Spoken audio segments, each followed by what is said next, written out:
Hi everybody, it's Honest John again. Now, when we think of violent religious extremism, we usually think about Muslims.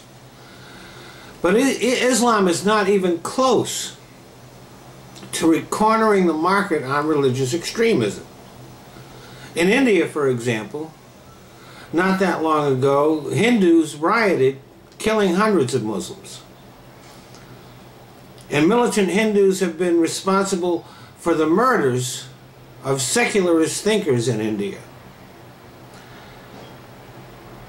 And they have many backers in the government, including India's Prime Minister. India is also home to two Christian terrorist groups.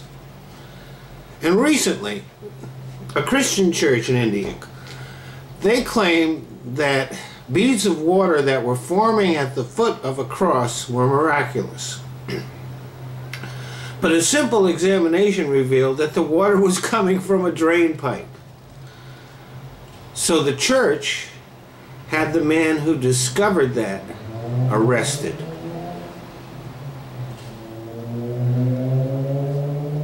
In Myanmar, Buddhists are attacking the Muslim minority there. Buddhists, you know, we always think of them as Zen and peace and all that. They're murdering the Buddhist minority there who have no rights. And Aung San Suu Kyi, who was the world's hero not that long ago, she hasn't said a word about it. It's sad when you find out that your heroes have feet of clay. And here in the U.S., right-wing Christians have a long history of violence against doctors and healthcare workers. And many of the people who went to the Cliven Bundy Ranch and were ready to get in a shootout there, of course they put all the women in front because they're so brave,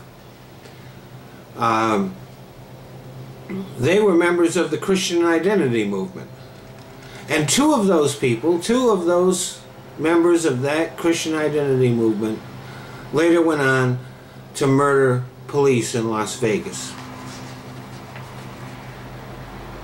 In Africa, Christians are murdering homosexuals at the bidding of their churches. In Israel, the settlers frequently attack Palestinians in order to drive them out of their homes so they can create more settlements. And these terrorists are backed by the Israeli government. The truth is that no religion is immune from extremism and violence. And even though most religious people are not violent, the fact is that they serve as the enablers for the violent minority. For example, you know, these terrorist groups, they get their funding from people who would not commit violence themselves. In Islam, Christian churches regularly raise money to support churches in Africa, and that money goes to the people who are encouraging their parishioners to kill homosexuals.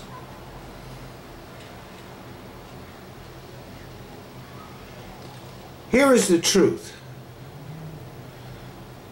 Violent religious extremism is not an aberration. It is at the core of every religious belief. You look at the holy books and they exhort people to violence for one reason or another.